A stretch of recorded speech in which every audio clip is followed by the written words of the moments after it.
Hey guys, welcome to this week's podcast. I got to start out by just saying a huge thank you to everybody that supported the Patreon. I can't tell you how much it means to me that you guys, I have your support both in the nice comments and in your donations. And I promise it'll all go to good use. The content you'll see probably within 2 or 3 weeks start to get a lot better. The production will get a lot better. And I'm not sure how quickly I'll be able to get a green screen in, but at least there'll be cool stuff behind me rather than just a green pop-up, background drop for it.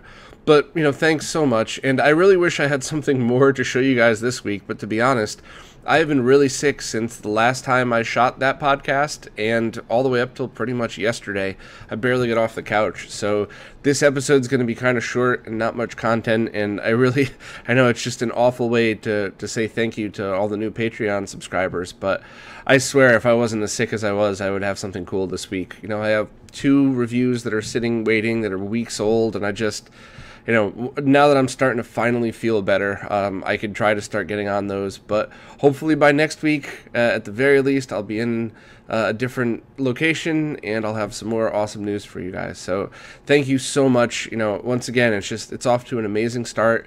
And I really think that we could make a big difference in the retro gaming community. So thanks again for your support. Tell other people, and I'll keep it going as long as I possibly can. First up for the news, a digitally remastered version of Night Trap will be available in spring this year for the 25th anniversary. And I'm really excited because I really loved that game as a kid. I think I was drawn to the game because of the controversy of it, and then I had to hunt down an original uncensored copy for my Sega CD. But to be honest, after I really sat there and played it, I just thought it was a neat game. And I know people really just kind of look down upon full motion video games nowadays, but back then it was exciting because we had nothing like that. And I think it's just a very cool way to approach the FMV genre. And, it's cheesy, but it's supposed to be cheesy. So I'm definitely looking forward to picking it up when it's released, and hopefully I'll be able to get a demo soon. And I have more information about a possible documentary and other stuff coming up. So hopefully I'll be able to feed you guys a bunch of really awesome Night Trap tidbits coming up. But I'm really excited for this one, and maybe I'll try to do a playthrough of the original before the new one comes out just to see. I'm not sure if when I'll have time for that, but I'd really love to do that one of these days. So stay tuned. Next, Vectrex just released a firmware update for the high-def NES kit. That's the HDMI Nintendo board. He actually released 2 firmware updates. One, the main update, included different color palette support, such as the ones from FBX and RGB source, as well as a bunch of different tweaks and upgrades. And then I guess he found a small bug in that, so he just released the 3.01 to fix it. But you don't have to do both. You could just skip to the 3.01 from whichever one you were at previously. But anybody that has a high-def NES should absolutely upgrade to this one, because it's just, it should smooth out anything that was going on with the original firmware. And he thinks this might actually be the last firmware for it at all, because there's absolutely no room left in the FPGA for any other features, and he thinks he got almost all the bugs worked out. So if you really wanted a high-def NES, this is, probably the best time to buy one, because the firmware's done and it's just a product that's ready to go. There's a new Zelda fan game called Breath of the NES that was inspired by the 2D prototype that the Nintendo developers used to test Breath of the Wild. And they, of course, have already gotten a takedown notice from Nintendo, but they vowed to stay up and just change the bare minimum in order to not get the takedown notice. So I'm kind of interested how this is going to play out, more so for the legal side of it than anything else. But who knows, hopefully it'll end up being a fun, playable demo game. But either way, good luck to them. I hope they don't get in too much trouble. Another update to the Neo Geo Pocket SD flash card. Saint said that he's shipping out the first 3 beta carts for testing, and there's one more that if he's able to repair might go out for another beta test. I hope that one's for me. But he also mentioned that not only is that project coming to the end, he's still making progress with the Jaguar cart, and he started talking about what he might try to do afterwards, and he said he would look into CD-based optical drive emulation, as well as a possibility to revisit some of the other ROM carts that don't have SD cards or menus, such as the one for the Virtual Boy.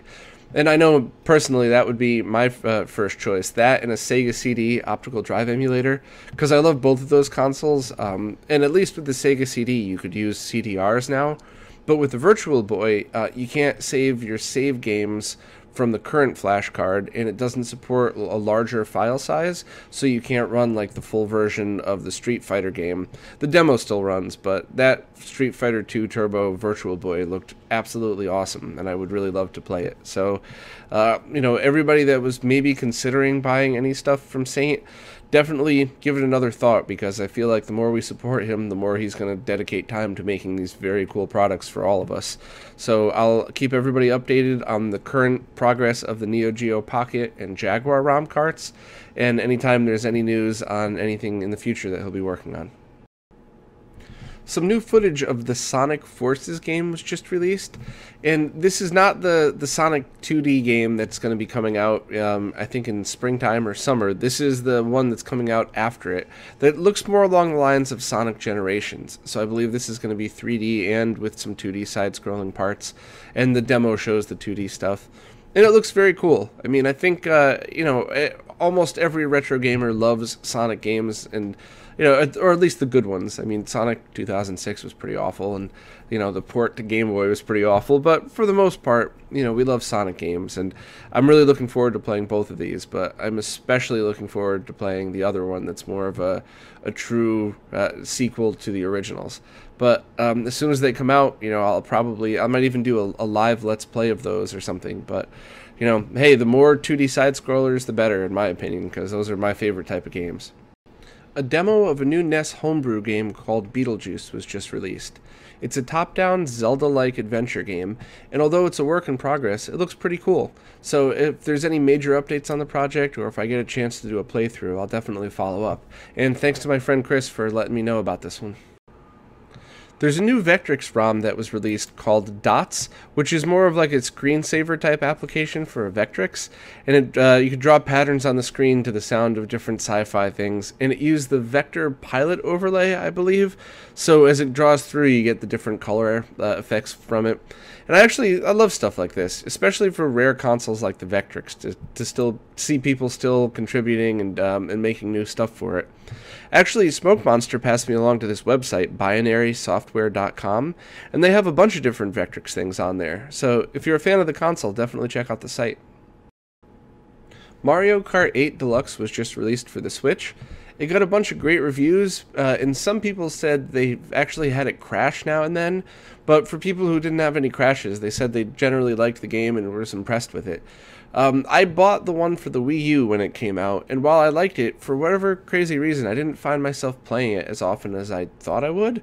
So I haven't bought this one yet. I guess I'll wait till I finish the other games I've been playing on the Switch, and if I want just a fun kill some time game, I'll pick it up. But if you like the Mario Kart games and you have a Switch, it makes sense to get one. I think this next piece of news can be filed under the who gives a shit category, but Nintendo just announced a 2DS XL is coming July 28th. So, to quote everybody on Twitter, they basically discontinued a product everybody wanted, the NES Classic, and announced a product that no one asked for or cares about, the 2DS XL. I don't get it at all. It's $150, so if it was super cheap, then I could totally see how that would boost sales just to keep those games going. But for $150, I mean, I don't know. Maybe I'm wrong. Feel free to post down below if you think I'm stupid for saying all this, but I just can't see this selling, and I think it's just a waste of time. They should have put their efforts into things that people are really asking for and want. But I guess, time will prove if I'm wrong or not. Next, after a ton of beta testing, Lakka version 2.0 is now official. So Lakka is that multi-emulator software that runs on a ton of different platforms, including the Raspberry Pi. And with the exception of the custom-made front ends that people have done, that's my favorite go-to software for the Raspberry Pi as of now. So the guys from RGB Pi as well as Retrotink.com all have customized versions. I believe Arcade Forge has a customized version as well. Not of Lakka, of their own software basically. But if you want just a generic version that runs everything, this is still the one I recommend. And mainly because I think it's the perfect balance of ease and control. So you can control which cores you launch things with very easily. It's not quite as easy as just dumping ROMs and going like the other versions like RetroPie, but you do get that slight more control. But the main thing for me is it also fully supports the built-in Wi-Fi card in the Raspberry Pi 3. So for a lot of people, that's not really a big deal, but for me, it totally is, because that way I could just load this up and then SSH into it and do everything wirelessly that I need to. But luckily, this isn't a one-size-fits-all solution. Maybe other software would be better for your needs, and it's all free, so give them all a try and see what fits the needs of your Raspberry Pi setup or anything else best. And, you know, if you have one that you very much prefer over the other, definitely let me know. And speaking of custom Raspberry Pi installations, Mike Chi, the creator of the Retrotink products, has just posted a guide and a video on how to customize different Raspberry Pi resolutions. And he's also gone in and detailed exactly what a lot of the line items in that config text are, because that was something that was confusing a lot of people, and I didn't even really know what each one of those did. A lot of the work that I was doing was just copying and pasting, and I was really just messing with resolutions and timings. But he goes in and explains everything, which is pretty handy. So I haven't had a chance to test the new Lakka or his custom software or even the latest version of the RGB Pi yet, but it's really awesome that so many people are making all this different progress. And maybe, if at all possible, I'd love to get all these guys on like a group roundtable discussion one day.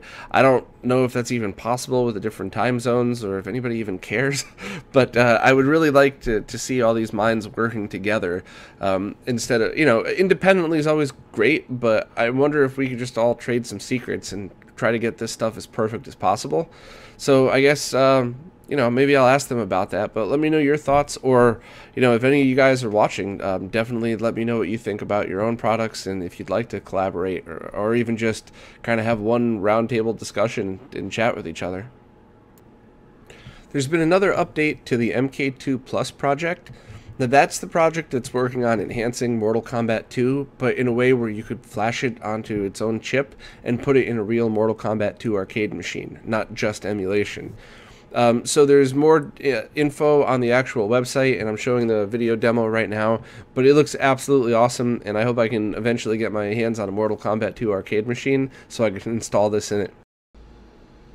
Next, a new video was just posted showing the updates to Darksoft's Neo Geo ROM Cart project, and in the video, it's a long, detailed video that kind of goes through all the different features, and while the menu still isn't finished, it's showing a lot of great progress has been made, and it shows some very, very fast loading times, which, while that's not a necessity, it's pretty freaking awesome. So I wish those guys the best of luck, and I hope that cart comes out soon, because you know, it's always hard to as a consumer to see all these teasers and not have one. But I totally understand, take as much time as needed to make it perfect. And if anybody does need a Neo Geo ROM cart right now, the Neo SD is currently shipping. And so far, I really don't have too many complaints about it. I mean, I just, having all the ROMs dumped in the root folder does make it hard for the different versions of the ROMs that are maybe slightly different but named pretty similar. The load times are long with bigger games, but that's kind of the least of my worries. And I did have an issue with it.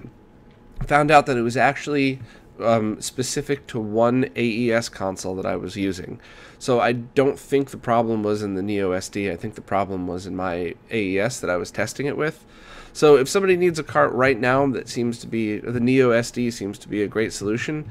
And if you want, you know, much faster load times and a few other features added, maybe hold off for Darksoft's. Pre-orders for the G-SCART Switch Lite should be open by the time you see this video, or within a few hours of it. And that's the G-SCART Switch that has two SCART outputs instead of having the VGA output on the side. No VGA this time, it's just the two SCARTs. But the big thing about the G-SCART Switch Lite is it has what the creator Super G is calling digital sync processing, which takes any sync signal of the 8 input ports and converts them to 75 ohm C-Sync. So that it doesn't matter if it's composite video, TTL sync, sync on Luma, or if it is just regular 75 ohm. Whatever goes in, it comes out 75 ohm C-Sync, which is really great for people in the retro gaming world because many products are only designed for 75 ohm C-Sync. Some could do both, that and TTL, but most, you'll actually shorten the life of the product if you use TTL when you should be using 75 ohm. So, this is just really the perfect way to solve that. And depending on the compatibility and depending on how well it works, which I think it's going to work great, you know, everybody might want to consider getting one of these. Which it's funny because he calls it the G-SCART Switch Lite, but it's still a pretty fully loaded switch. 8 ports, automatic switching. The only thing it would be missing is the this is the original G-SCART, and that has a D-sub out as well as a separate audio out, and then switchable between RGB HV and RGBS. So I'm going to be having and using both, but for 2 completely different reasons and different setups. So once I get it in, this is just still the prototype of it. Once I get the newest version in, I'll do a full review. And I really just, I'm totally standing behind both of his switches because they're both awesome and they've been a major tool in my setups that just are tremendous help. So if you guys are interested, definitely pick one up. Pre-order should be open for a few weeks. So within about 2 months from now, you should take delivery of it, give or take, of course. There's also news on the Gcompsw switch. That's the 4-port component video switch that Super G also sells. He said he should have stock of those within 3 weeks, and that's not going to be a pre-order. He should actually have full stock of these. So obviously, as soon as they're available, I will tweet, post on Facebook, and let everybody know on the podcast. But that's another great product that I totally support, and I think he did a great job on. So I just wanted to give everybody an update on that as well. And for the last bit of news, there's just a reminder that the Consolized Game Gears from the Behar Brothers will go on sale this Friday at 11 a.m. Eastern Time. So that's Friday May 5th at 11 a.m. if you guys are interested, and there's limited quantities of it, so I'm sure they're going to go very quickly. Now on to the Q&As. First, I just wanted to thank everybody that chimed in about the Trusted Modders thing. I'll have that page up eventually. The website needs a huge overhaul, which I'm really trying to get to. I'm just waiting on a few other things to happen first. But that page will go up, and I really just want people on there that I know for sure I could trust to send other people to. And, you know, just don't take it the wrong way. If you're a modder and you're not up there or anything, this isn't supposed to be some kind of, like, cool exclusive club for the, you know, all the cool kids or any of that bullshit. It's not like that at all. I want to guarantee that whoever's up there, that we're all confident that if somebody sends them a couple of consoles and a few $100s, it'll come back good, you know, done well, done the right way. And it's not hard to do things the right way. I mean, you know, Voltar always jokes around about how bad some of my early work was, but he's right both that I really did need to improve and that if I could do it, anybody could do it. I don't have like an inherent talent for this. Some people grab a soldering gun and they just become an artist and make these perfect creations, and that's not me. So I just feel like if I could do it, anybody could do it. And I just to see a lot of the terrible work I've seen on eBay, and there's a couple of pretty notorious eBay modders, 3 I could think of off the top of my head, that people still praise. Even last week in the comments, somebody said, "Oh, I bought it from this person and it was fine." But it's awful work, and I don't ever want to promote that. I also don't want to become the mod police. I don't want to be that asshole that goes, you know, talking badly about people and pinpoints, you know, "Oh, let's all go make fun of this guy." Like, maybe I should, but I don't want to be that guy. I like talking positively, I don't want to sit here and bash people. But to that exact point, I want everybody on that trusted modder list to be somebody that I would be happy to brag about.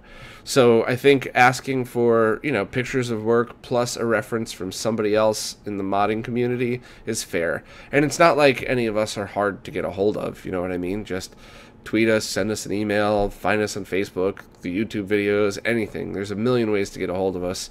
And there's ways to do it where it's just really easy. So thank you for your feedback. I'm glad I'm going about this the right way, or at least according to you guys, I'm going about this the right way. So thanks again, and once that page is up, I'll let everybody know. Next, a few people chimed in about the Demoscene videos I was talking about last week. They said that there's a website called Poet.net. Poet? I know I'm saying it wrong. Pouet.net. Is a great site for finding other very cool Demoscene videos, and they said most have YouTube links so that you could actually just check them out before downloading. So thanks for chiming in and letting me know. I'll definitely check those out when I have a chance to. Next, in regards to the Wonder Boy A Dragon's Trap video from last week, Bumtree, I'm sorry, I'm getting a mental picture of a Bumtree. It might be like He commented that the first remake of the game for the PC Engine TurboGrafx 16 was made by the original devs and actually did run at 60 frames per second. So I haven't had a chance to try that out yet, but I will definitely give it a chance as soon as I get in front of my TurboGrafx 16. So thanks for letting me know. Next, John Malia asked if anybody had information on what's the best laser assembly to replace on a PlayStation SCPH 1001. Should he get one off Amazon, or should he use one from a PS1? You know, the mini ones. That information's changed over the years, because there used to be a great website to get all this stuff, and then they stopped selling them. So I would actually like to know that myself. Where's the best places to buy these optical laser replacements, and why, if possible? So if anybody knows, please comment down below. Finally, a few people were commenting about TTL sync versus 75 ohm and what they get out of an Extron crosspoint. And then I even saw on the forums that Super G said that on his original G-SCART switch, the C-Sync output of the SCART connector was 75 ohm, but on the VGA connector it was actually TTL. So this just keeps getting more and more confusing. I've been delaying my new updated sync page because of this, and there's only one solution. I gotta buy an oscilloscope.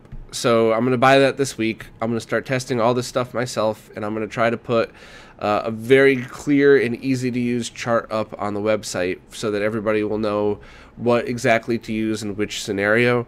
If you're using it right now, if you're not sure, it's okay in the short term. Using TTL through something that requires 75 ohm is not good for it, and it'll shorten the life, but you know, you're not going to kill it in a week or two, so I wouldn't worry so much right now. But I want to get an oscilloscope set up. I want to have a very clear guide on what to do for each console, how to make sure that each cable has the right components in it, which should be easy enough that anybody could add the components to the SCART head of the cable, as well as what to do if your scenario doesn't allow for that, such as like with these Extron crosspoints. A couple of them apparently are only outputting TTL, so if you're going from that to and then eventually to your target device, what do you do from there? And I want to have solutions for all that stuff, so stay tuned and I will get to it as quickly as possible. And now I'm going to go max out my credit card on an oscilloscope. Well, that's it for this week. Once again, I just want to thank everybody so much for all their support in the Patreon. And, you know, it was cool. The only trolling I got was actually from Nick from HD Retrovision. So, thanks, dude. I'll see you up in Canada. But in all seriousness, honestly, thank you. I can't tell you how much all the support means to me. And once again, I'm really sorry that the first week into a Patreon, I have nothing for you other than a really short weekly roundup. I've probably gone through about, 7 glasses of water while recording this, just trying not to cough my brains out and pass out. So, I'm feeling better, and hopefully I'll be back on my feet soon. And next week, you'll have a real episode with an interview and maybe a product review video, hopefully. So just thanks again so much. Spread the word. Let's try to keep this stuff going, and I'll try to give as much as I possibly can back to the community, and hopefully eventually have an updated site, ton more content. And I'm really going to keep pushing as long as I possibly can. So thank you guys so much. As always, any comments or criticism, please post down below, and I'll see you next week.